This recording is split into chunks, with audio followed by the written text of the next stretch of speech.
This is a story that happened throughout 2015. Also, to clarify, I'm a girl.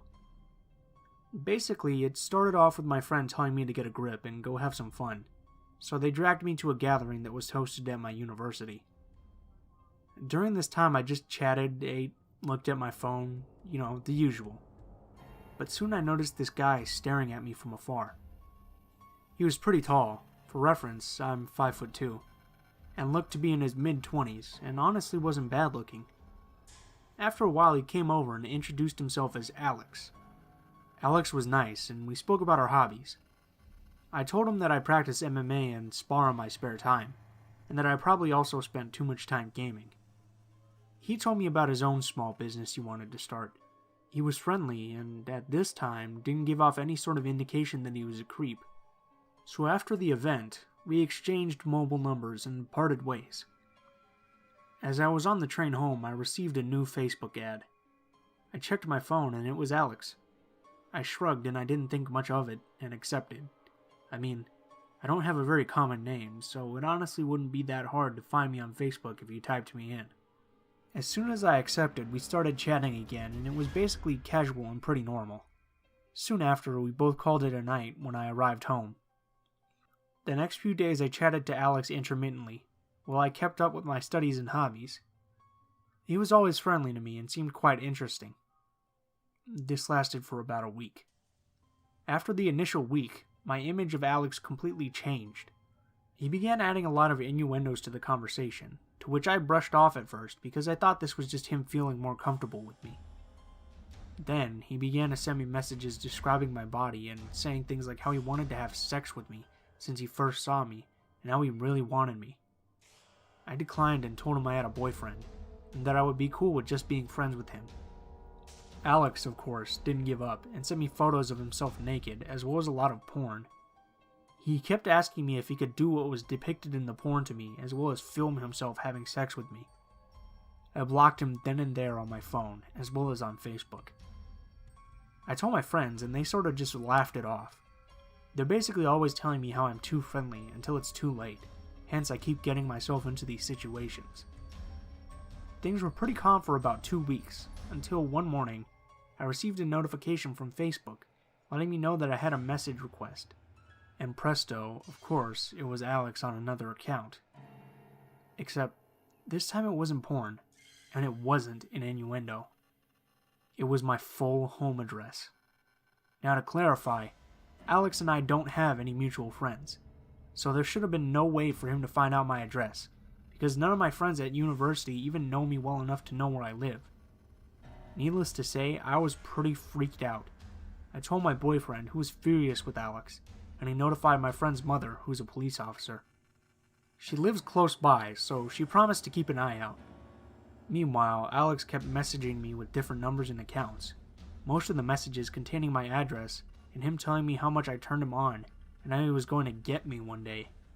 In a fit of stupidity and anger, I messaged him back, telling him to stay the fuck away, and that I would not hesitate to kick his ass if he ever laid a hand on me. He simply replied with a smiley face, and I didn't hear from him again until 3 months later. So fast forward to 3 months later. I had practically forgotten about Alex, until one night in my bed, my phone vibrated with a text from an unknown number asking me how I was. I replied asking who it was, and shortly after I received a text back saying, "It's Alex. Do you remember me?" I didn't reply, and it only gets creepier.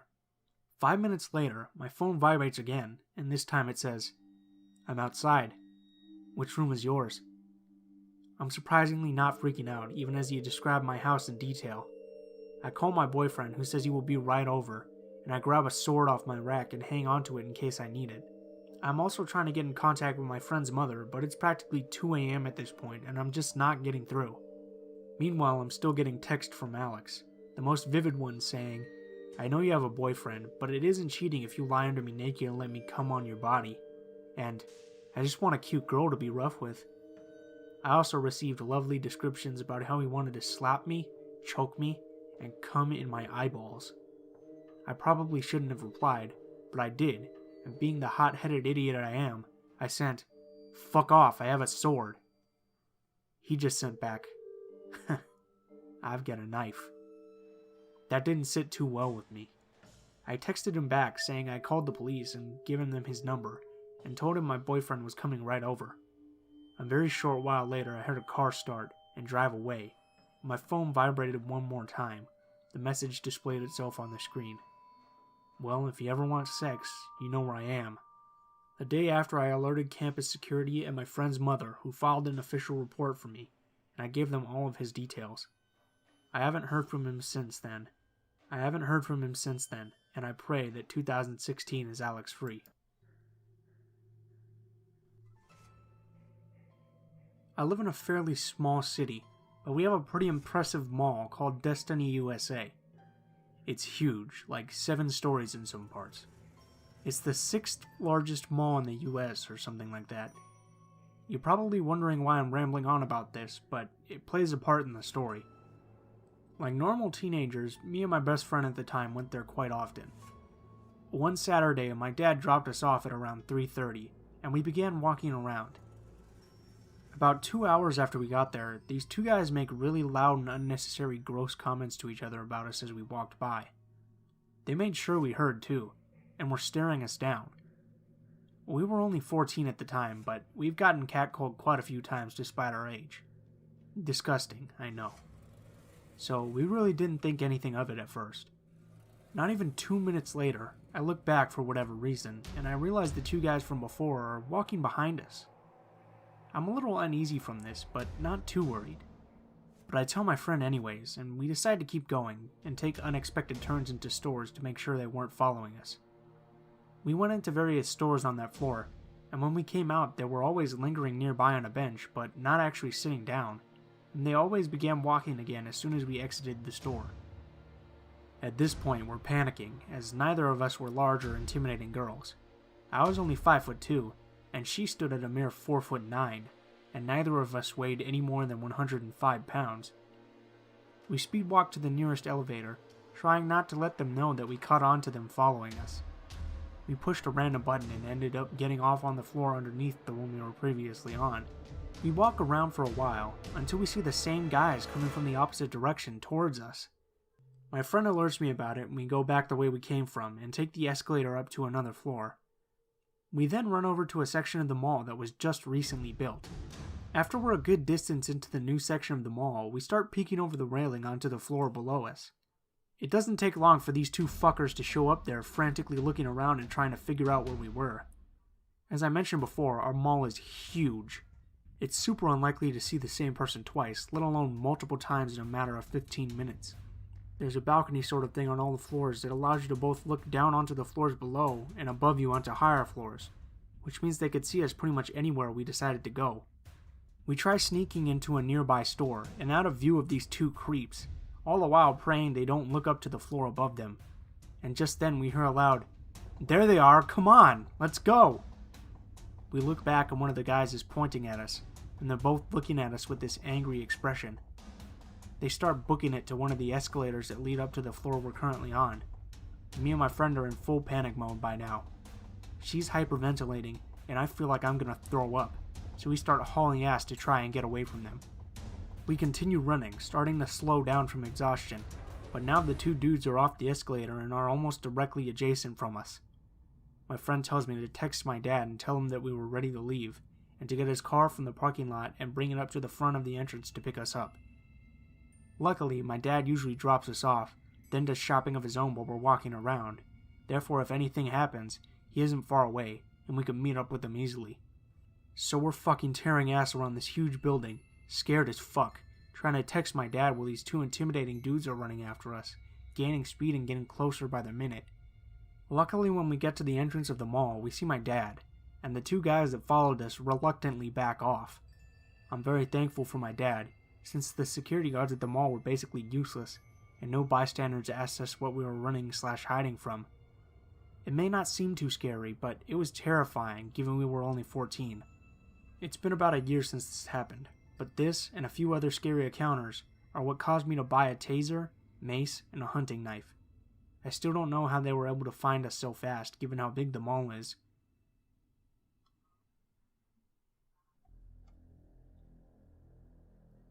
Years ago, I was home from university and was spending the evening with my girlfriend. We were feeling a little frisky, but since we were home from college at our parents' houses, we decided to go for a little drive. Our hometown was fairly rural, so it didn't take much time for us to drive out somewhere on a country road near an alfalfa field where we could have some privacy. Hardly anyone drove past there, maybe one truck every hour or so. So the engine is off, the lights are off, and our seats are reclined. My car was small, so there wasn't really any room to get in the back and really go at it. But tenderness is tenderness, whether there's a stick shift between you or not. But that night, I'm glad to say I had to stay in the driver's seat. Just as things began to get real heated, I see some headlights in the rearview mirror coming up the road. That's not a big deal, so I toned down the action a bit, waiting for it to pass. But as the truck got closer, its headlights suddenly went dark. My girlfriend wasn't totally aware of it yet, but I pulled away a bit out of curiosity. Then, I heard the coasting, gravelly crunch of a vehicle pulling off onto the gravel behind us. It was dark there. No streetlights or anything to go by. But with what little moonlight there was, I could barely make out the outline of a truck behind us. No cab lights, no running engine. I asked my girlfriend if her door was locked. This stopped her dead in her tracks. She said it was and asked why. I told her there was someone behind us, parked in the gravel. She immediately straightened herself up, and I put my seat back up, never taking my eyes off the mirror. Then, I saw the driver's side door to the truck open. The cab light still didn't turn on in the truck, and I never saw anyone get out, but that was my sign to get the fuck out of there. I told my girlfriend we needed to leave right now, which she quietly replied okay to. I started up the vehicle, and trying my best not to spin out in the gravel, drove as fast as I could down to the road. We drove in silence for about 2 minutes, heading back towards town, when I noticed that I could not see the sky clearly behind the vehicle. We were being followed. The truck still did not turn on its headlights, but it was tailgating me very closely. I calmly informed my girlfriend that they were behind us, but that we had plenty of gas and we'd get back to town just fine, so no big deal. She said okay in that little voice again, and went silent, glancing back every so often. This continued for about 2 minutes, and I briefly considered calling the police before the headlights behind me flared on. The truck revved up its engine, pulled into the other lane, and hauled past me like a bat out of hell. I felt like I should take her home at this point, but the last thing I wanted was for those assholes to follow us to where she lived. Whoever they were, they made me uneasy. I told her as much, and she agreed. We wove a flighty path through several nice neighborhoods before pulling into a cul-de-sac where we could sit and wait to see if the truck was still around. We never saw the truck again that night, but our cul-de-sac time did give us the opportunity to have the intimate time we had been wanting, all the more intense due to constantly watching to make sure we were safe. Looking back, I'm sure it was some country farm people who are used to catching kids making out near their fields. They probably wanted to bang on our windows and give us a good scare for fun, but I have to wonder why they followed us for so long, and why they passed us the way they did. Although I make a personal appearance in this story, the encounter actually happened to my brother. I'll recount it the way he told me it went down. My brother, Nova, was excitedly going to a midnight premiere with his friend Sam. Both of the guys were young and eager, basically the most pumped two teenage boys can be because it was a movie showing at midnight for Man of Steel. They had arranged for Nova's darling old sister, me, to pick them up during her lunch. Graveyard life at the time, once the movie was over.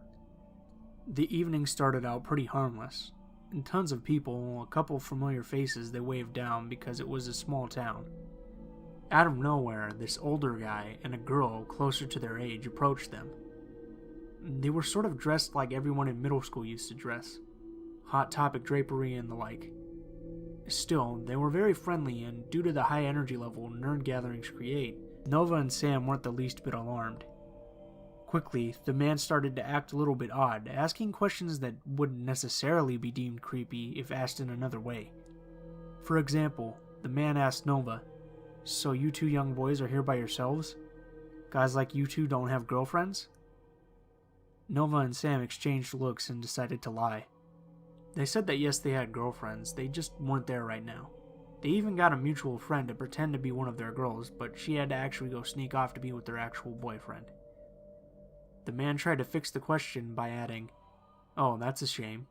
See, my sister here thinks you guys are really cute, and so do I." Then the man laughed in a flirty way. Now, Nova and Sam were really shocked. Sure, this guy had already heard they were straight, but it straight up felt predatory since he was significantly older than them. He asked more questions, delighted to find out they were still in high school. Nova was trying really hard to disclose nothing, but Sam was a bit more naive and told one too many details for Nova to be comfortable at all. They were saved right then, though. The scramble to find good seats began, and they ran for one of the theaters. Nova and Sam were relieved when they did find seats and quickly joked off what happened. By the time the previews were starting, they had calmed down and decided that the creepy man and sister were just messing with them for their own enjoyment. To their dismay, the man and his sister actually found them and sat down right next to Nova. The man made a casual joke about how the two boys had ran, and he was glad to have been able to find them. At this point, the boys were unsure of what to do. Nova had never had something like this happen, and he really wanted to see the movie. The movie starts, and the man starts whispering things to them. Nova is a little shocked as they are overtly sexual comments. Nova gives the man a pursed lip expression and leans towards the movie to ignore the man. He then decides to tap Nova on the leg and says he wants to show Nova and Sam something, trying not to disturb everyone else, and to stop this insistent man. The boys look. He had pulled up on his phone a very graphic gay pornography video. The man started laughing hysterically, and his sister was also smiling to herself. Nova and Sam didn't know what to do because I was their only ride and they paid good money for this damn premiere. Nova tells the man to stop with that shit, and that there were kids there, and that this was complete harassment. Eventually the movie finished and the boys bolted it out of there. I was sitting in the parking lot right in front of the doors. They jumped in my car, all out of breath, and just shout, "Go! Go! Drive!" We gunned it out of the parking lot, and the boys were looking all around them. They refused to tell me what had happened until I had them back home. Words cannot describe how furious I was. I wanted to turn around, to fold those people up 5 ways and leave them for a cat toy. In the end, nothing else came of it. My brother Nova did say that the bizarre experience was in a way really educational. He said that he couldn't imagine being a girl and feeling that type of harassment all the time. Both of the boys decided that from then on out, they would always take dates to midnight movie showings.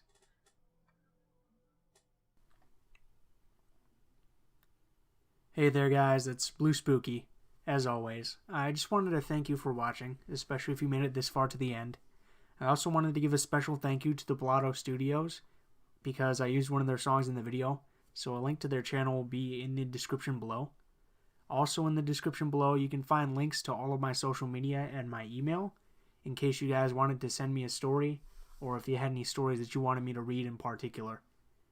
I'm also going to be starting the creepypasta series probably this week, so I hope you guys are going to enjoy that. And if you like the video, please feel free to leave a comment, like, and subscribe. And if you have any constructive criticism, feel free to leave it in the comments below. Thank you guys for watching, and I hope you have a great day.